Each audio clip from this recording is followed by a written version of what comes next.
ایسے دنیا میں دو قسم کے لوگ ہوتے ہیں دنیا کے معاملے میں. ایک وہ لوگ جو دور اندیش ہوتے ہیں, وہ کہتے ہیں یار فوری رزلٹ نہیں بھی نکل رہا, بعد میں بھی نقصان ہوگا تو ابھی سے بچنا شروع کر دو. اور یہ لوگ اکثر فائدے میں رہ جاتے ہیں. جیسے ہم صحت ہی کی مثال دیکھ لیں کہ جو ذرا کیئر کرتے ہیں عام طور پر, وہ پھر ان بیماریوں سے اکثر بچ جاتے ہیں. 100% تو نہیں, کیونکہ دنیا میں اللہ نے رزلٹ 100% کسی کا رکھا ہی نہیں ہے.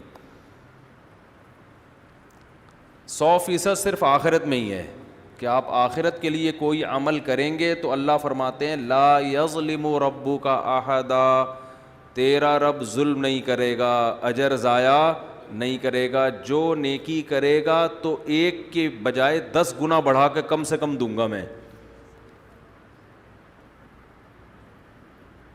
قرآن میں ہے نا کہ جو دنیا کی کھیتی طلب کرتا ہے نوتیہ منہا, اس میں سے کچھ دیں گے ہم. جتنی دنیا چاہے گا ساری نہیں ملے گی, کچھ ملے گی. اور یہ کچھ بھی اس کو ملے گی من نشاء, جس کو ہم چاہیں گے, ورنہ ککھ بھی نہیں ملے گا. لیکن عام طور پر مل جاتی ہے, ہمیشہ نہیں, عام طور پر مل جاتی ہے. اس لیے دنیا میں بھی محنت کا حکم ہے. صحت کے حوالے سے محنت کرو, پیسے کے لیے محنت کرو, عزت کے لیے محنت کرو. رزلٹ 100% نہیں ہے لیکن 70% بھی ہو تو چلو ہم 70% لوگوں میں آ جائیں. 100% نہیں ہے. اگر 100% ہوتا نا تو یہ نظام عالم تباہ ہو جاتا. اللہ نے یہ بھی کہا ہے کہ میری مرضی ہوگی تو رزلٹ ہوگا, تاکہ دنیا سے لوگ دل نہ لگائیں.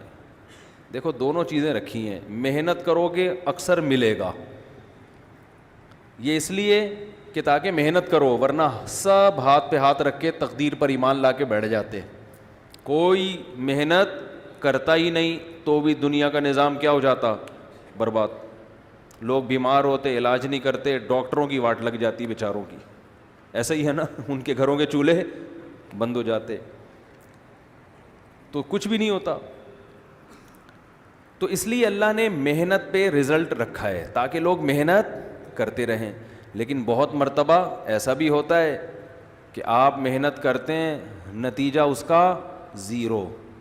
یہ اس لیے رکھا تاکہ دل نہ لگاؤ دنیا سے, یہ خطرہ رہے کہ ہوگا وہی جو اللہ چاہے گا.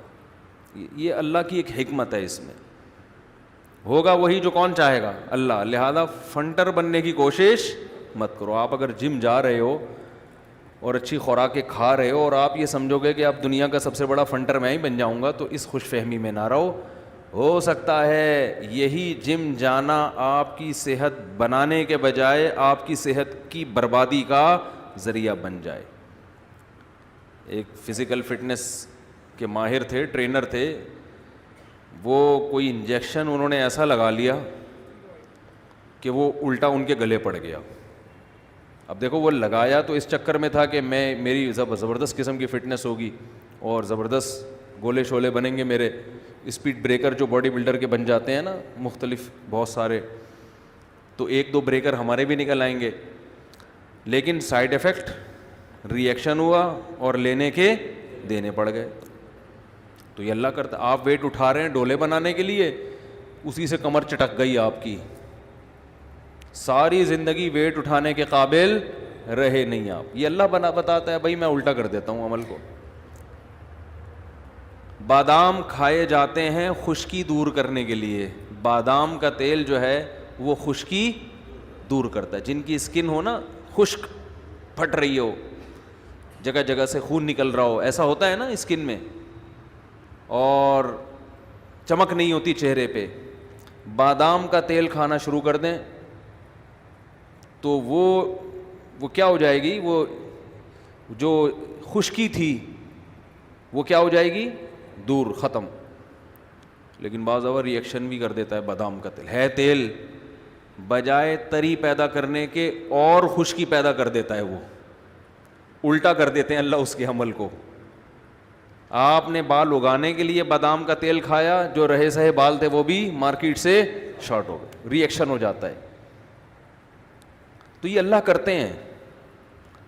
ڈاکٹر تو کہے گا بھائی ری ایکشن ہو گیا, حکیم کہے گا بھائی کیا ہو گیا, ری ایکشن ہو گیا, طبیعت کو موافق نہیں آئی, کچھ بھی نہیں. ہمارے فرمایا کرتے تھے اصل میں یہ جو ری ایکشن ہے نا, یہ اللہ اپنی قدرت بتا رہا ہوتا ہے کہ تم صرف اسباب اختیار کرو, ہوگا وہ جو میں چاہوں گا, تاکہ لوگ اللہ پہ بھی تو یقین کریں نا, ورنہ اللہ کو تو سب چھوڑ ہی دیتے, سارے ہی کام ٹھیک ہوتے تو بس بادام کا تیل ہی لے کے بیٹھے ہوئے ہوتے کہ یار سب کچھ اس سے ہوتا ہے, اسی کی پوجا کرو.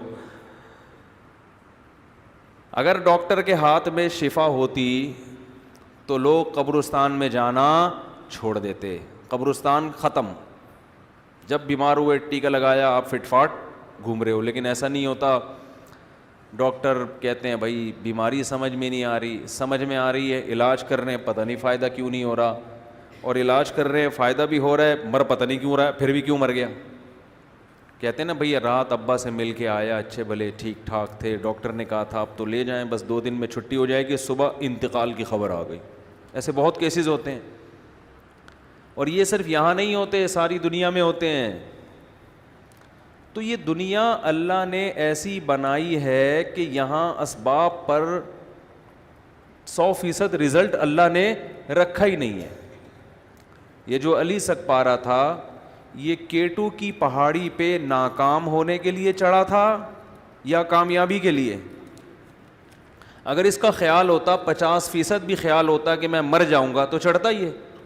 اس کو غالب یہی تھا کہ بچ جاؤں گا میں, کیونکہ پہلے کئی دفعہ پریکٹس ہو چکی تھی, اس کو اندازہ تھا کہ بھئی اتنی آکسیجن برداشت کر سکتا ہوں, اتنی نہیں کر سکتا, اتنی دیر میں بغیر آکسیجن کے سلنڈر کے سفر, یہ پوری کیلکولیشن تھی نا. اور اس کے ساتھ گورے بھی تھے جن کی کیلکولیشن ہم سے بہت زیادہ ایکوریٹ ہوتی ہے.